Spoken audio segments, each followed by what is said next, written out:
2,84,881 ಹುದ್ದೆಗಳು ಖಾಲಿ ಇದ್ದಾವೆ. 4,91,533 ಹುದ್ದೆಗಳು ಭರ್ತಿಯಾಗಿರ್ತವೆ. ಇದರಲ್ಲಿ ಹೊರಗುತ್ತಿಗೆ ಮತ್ತು ಗುತ್ತಿಗೆಯಿಂದ ಮಾಡಿರ್ತಕ್ಕಂಥ ಹುದ್ದೆಗಳು ಸುಮಾರು 96,844 ಇವನ್ನ ಭರ್ತಿ ಮಾಡಿದ್ದೀವಿ. ಇವನ್ನ ಕಳೆದ್ರೆ 1,88,037 ಹುದ್ದೆಗಳು ಖಾಲಿ ಇದ್ದಾವೆ. 1,88,037 ಹುದ್ದೆಗಳು ಖಾಲಿ ಇದ್ದಾವೆ. ಆಮೇಲೆ ವಿವಿಧ ನಿಗಮ ಮಂಡಳಿಗಳಲ್ಲಿ ಬೋರ್ಡ್ಸ್ ಅಂಡ್ ಕಾರ್ಪೊರೇಷನ್ಗಳಲ್ಲಿ 1,01,420 ಹುದ್ದೆಗಳು ಖಾಲಿ ಇರ್ತಕ್ಕಂಥವು. ಆಮೇಲೆ ವಿಶ್ವವಿದ್ಯಾಲಯಗಳಲ್ಲಿ 14,677 ಹುದ್ದೆಗಳು ಖಾಲಿ ಇದ್ದಾವೆ. 2,400 ಹುದ್ದೆಗಳು ಈಗಾಗಲೇ ಫೈನಾನ್ಸ್ ಡಿಪಾರ್ಟ್ಮೆಂಟ್ ಇಂದ ಕ್ಲಿಯರೆನ್ಸ್ ಸಿಕ್ಕಿದೆ. 24,300 ಹುದ್ದೆಗಳಿಗೆ ಸಿಕ್ಕಿದೆ. ಆಮೇಲೆ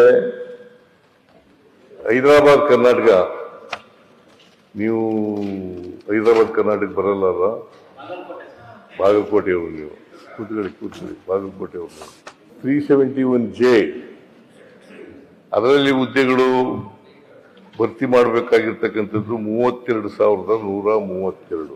ಎರಡೂ ಸೇರಿಸಿದ್ರೆ 56,432 ಹುದ್ದೆಗಳು ಭರ್ತಿ ಮಾಡ್ತಾ ಇದ್ದೀವಿ. 56,432 ಹುದ್ದೆಗಳನ್ನು ಭರ್ತಿ ಮಾಡ್ತಾ ಇದ್ದೀವಿ.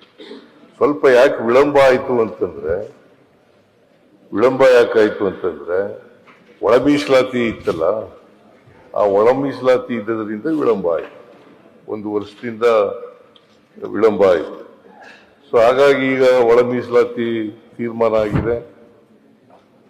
ಇನ್ಮೇಲೆ ಹುದ್ದೆಗಳನ್ನ ಭರ್ತಿ ಮಾಡ್ತಕ್ಕಂಥ ಕೆಲಸವನ್ನ ಮಾಡ್ತೇವೆ ಅಂತಕ್ಕಂಥ ಮಾತುಗಳನ್ನು ಎಲ್ಲನೂ ಒಟ್ಟಿಗೆ ಮಾಡಕ್ಕಾಗಲ್ಲ. 1,88,000 ಕೂಡ 37 ಅಲ್ಲೂ ಒಟ್ಟಿಗೆ ಮಾಡಕ್ಕಾಗಲ್ಲ. ಹಂತವಾಗಿ ಮಾಡಬೇಕಾಗ್ತದೆ. ಸೊ ಫೈನಾನ್ಸ್ ಡಿಪಾರ್ಟ್ಮೆಂಟ್ನವರು ಕ್ಲಿಯರೆನ್ಸ್ ಕೊಡದೇನೆ ಮಾಡಕ್ಕಾಗಲ್ಲ. ಯಾಕಂತಂದ್ರೆ ಸಂಬಳ ಕೊಡಬೇಕಲ್ಲ, ನಾಳೆ ಸಂಬಳ ಕೊಡಬೇಕಾದ ಕಾರಣದಿಂದ ಕೊಡಬೇಕಾಗುತ್ತೆ. ಇಲ್ಲದ ಸಂಬಳ ಕೊರತೆ ಆಗ್ಬಿಡ್ತದೆ.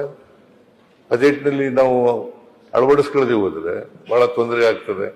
ಅದಕ್ಕೋಸ್ಕರ ಹಂತವಾಗಿ ಭರ್ತಿ ಮಾಡ್ತಕ್ಕಂಥ ಕೆಲಸವನ್ನು ಮಾಡ್ತೇವೆ. ಹೌದು, ನಾನೇ ಫೈನಾನ್ಸ್ ಮಿನಿಸ್ಟ್ರು. ಅವ್ರಿಗೆ ಹೇಳಿ ಈಗ ನೀವು ಹೇಳಿದಿರಲ್ಲ, ಹಂತವಾಗಿ ಮಾಡ್ಲಿಕ್ಕೆ ಮಾಡ್ತೀವಿ. ಈಗ ಒಳ ಮೀಸಲಾತಿ ಇದು ಕ್ಲಿಯರ್ ಆಗಿದೆ.